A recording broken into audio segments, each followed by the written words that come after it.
امیر جماعت اسلامی حافظ نعیم الرحمان نے 13 ربیع الاول کو ملک گیر شٹ ڈاؤن ہڑتال کا اعلان کر دیا۔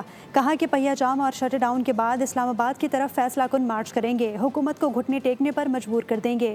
دھرنا طویل لیکن فیصلہ کن ہوگا۔ جماعت اسلامی کسی گرینڈ اپوزیشن اتحاد کا حصہ نہیں بنے گی، اپنے بلبوتے پر عوام کا مقدمہ لڑیں گے۔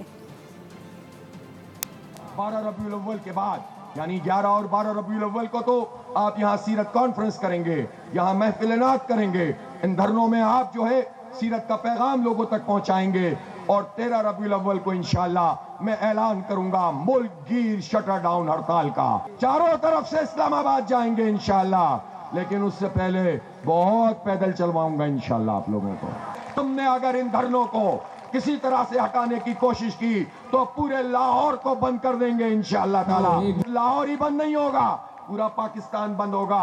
اس لیے آؤ، بات کرنی ہے تو اس پر کرو کہ یہ لیوی کا بھتہ کیسے ختم ہونا ہے، بات کرنی ہے تو اس پہ کرو کہ یہ جگہ ٹیکس کیسے ختم ہونا ہے، بات کرنی ہے تو اس پر کرو کہ آئی پی پی مافیا کو لگام کیسے دینی ہے۔